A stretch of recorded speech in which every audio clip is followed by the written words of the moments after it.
Good morning, everyone. So I found a nice little spot on the way to the clinic. I'm on my way from the gym to work, and I thought I'd do it here. This is my first live, by the way, so please be nice.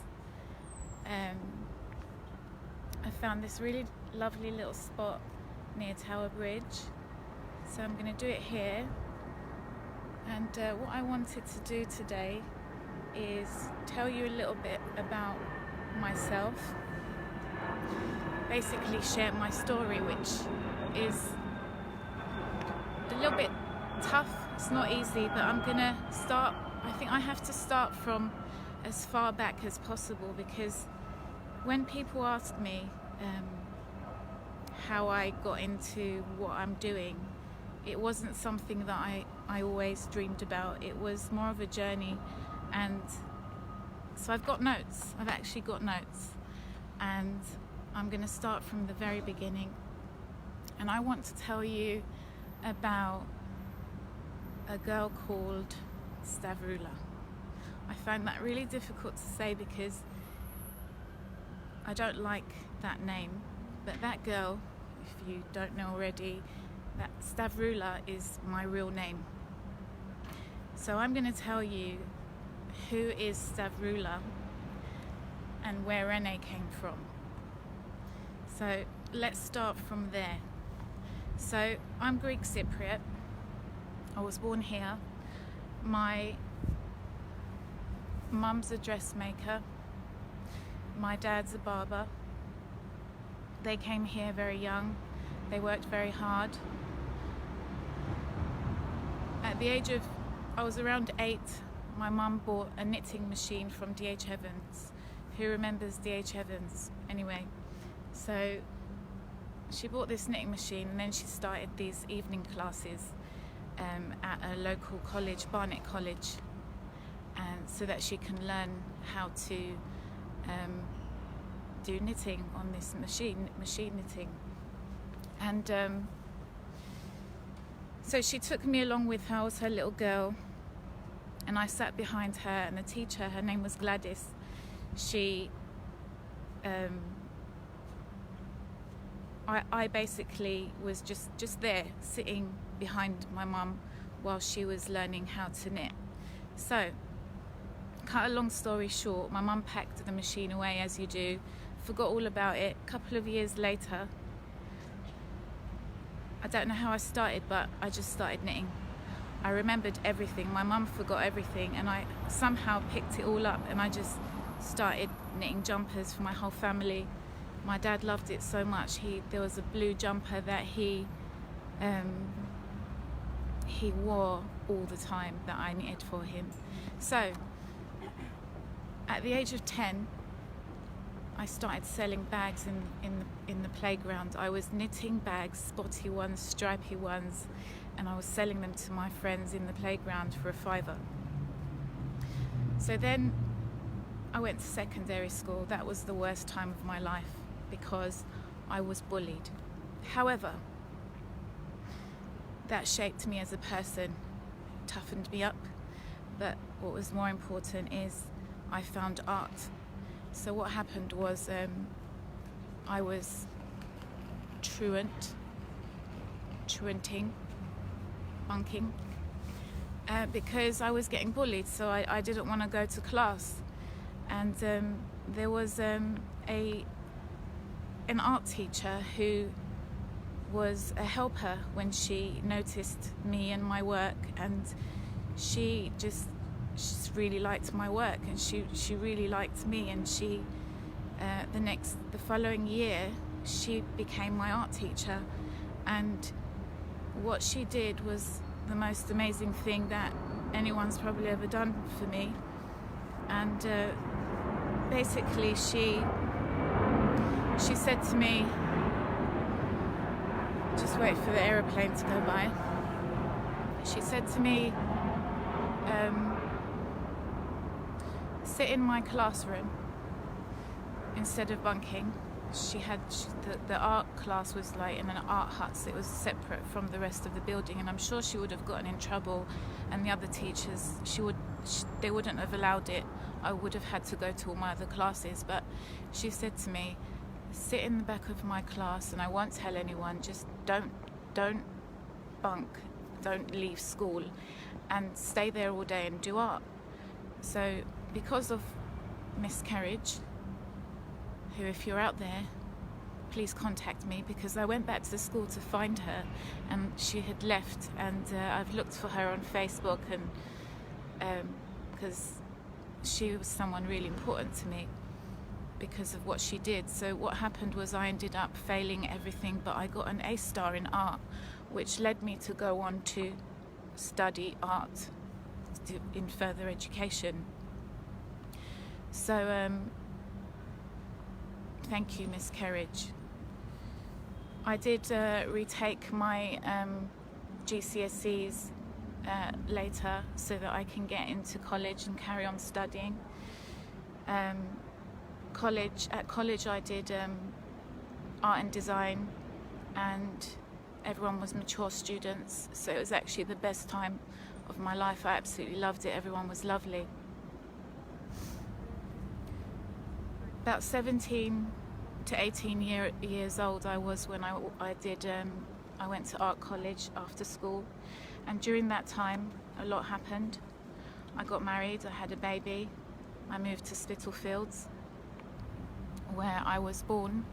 I was born in the Royal London, so I moved back to Spitalfields. I later went on to do foundation studies in art and design, which again I absolutely loved. Best time of my life. During that time I was divorced already. I fell in love with my son, and I remember doing a whole art project, drawing him or creating art, and it was all of him as a baby, and I did him in all different mediums: chalk, crayon, pencil, scribbling, and I have this amazing book of him as a baby, which I did during that time. I also had started my own business, Mum's Dream. So I was doing that alongside my education, because, and I call it Mum's Dream because it wasn't my dream, it was my mum's dream.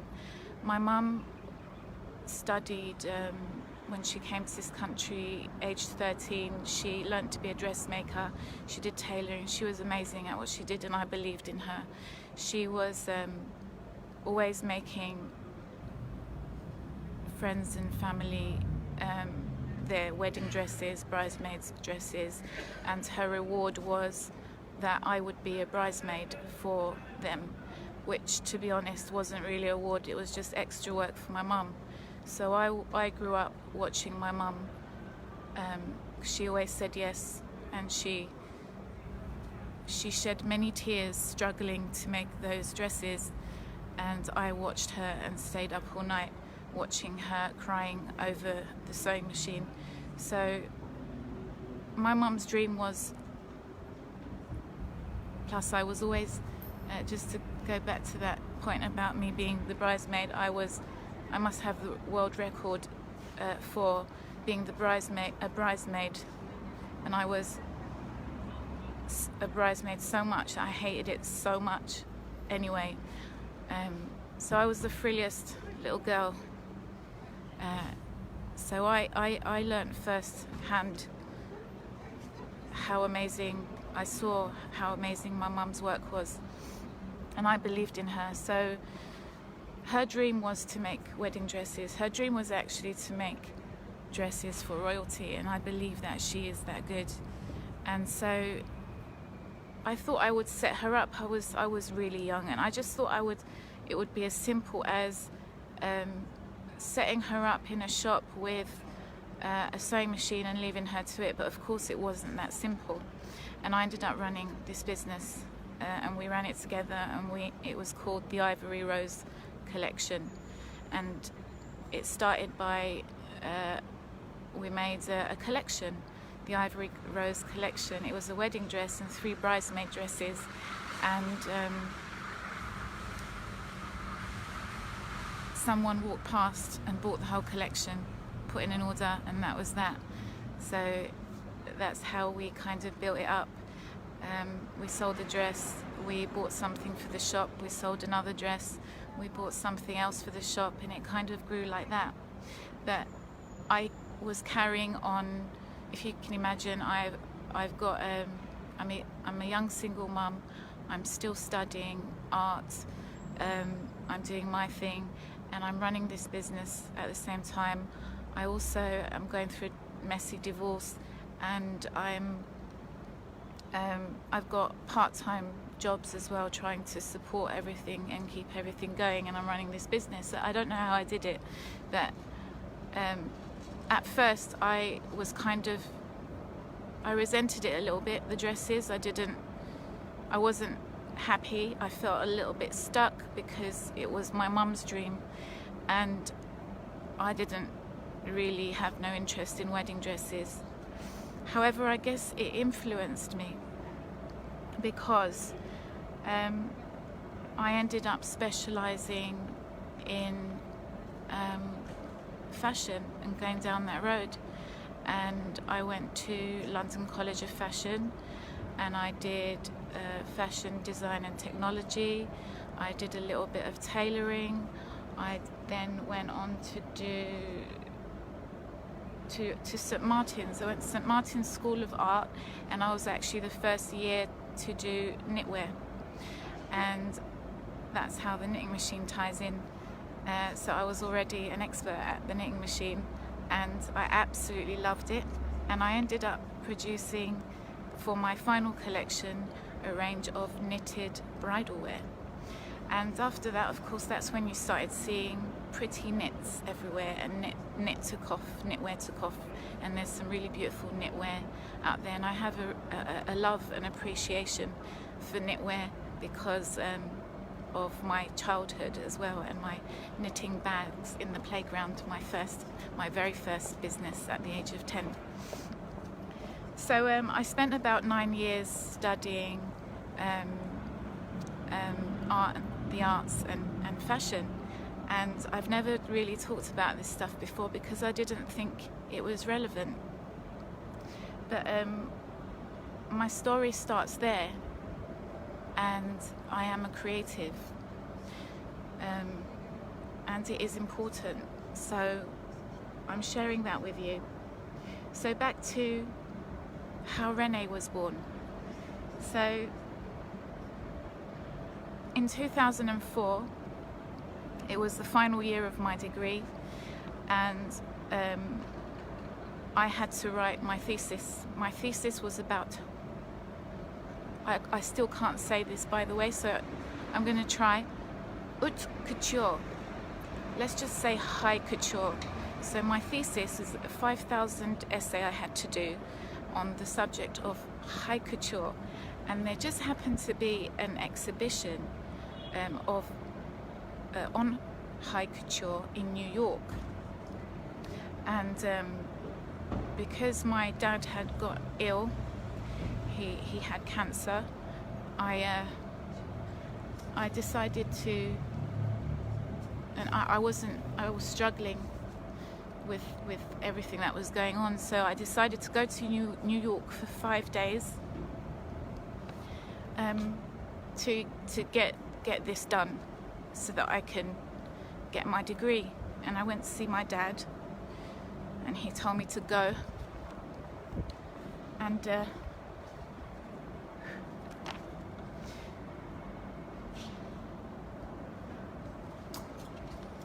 sorry, I left my bag on the bench, and the security guard in the park is asking me. Okay, so sorry, I was getting a little bit emotional there, but I went to New York and I nailed it. I did my thesis, but while I was away,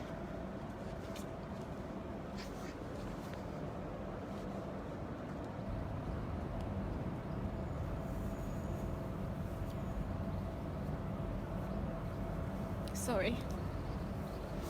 Let's go for a little walk.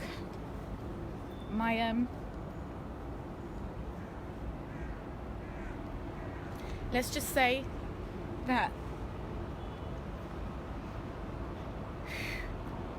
I graduated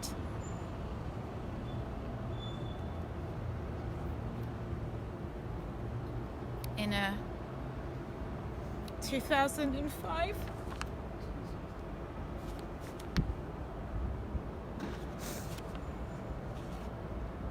Sorry.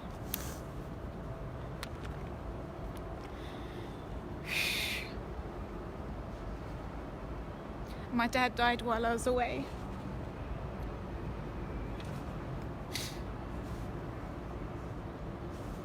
Okay.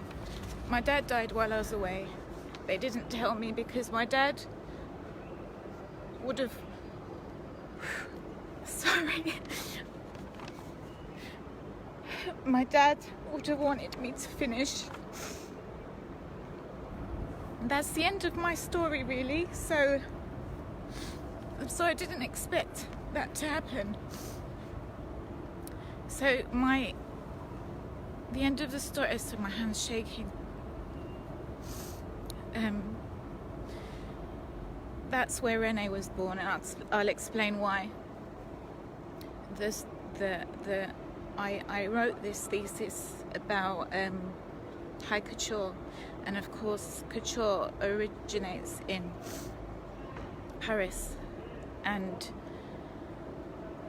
what we were doing was high couture, the Ivory Rose collection. And by the way, by this point the business had grown on me, because older ladies would come to me and say, oh, you styled my sister's dress, you made my sister's dress for her wedding, and I want you to do mine. And that made me feel that I had a place and of value, and it made me feel the business grew on me, and me and my mum, we actually made a really good team. So after I was inspired by learning about couture, I tweaked our names. My mum is Nikki, and I tweaked her name to Nicole, and I tweaked my name, which I always hated because of obvious reasons. So I just aeroplane again. It's the female version of Stavrula, and it was kind of awkward anyway, trying to pronounce my name to people on the telephone and things like that.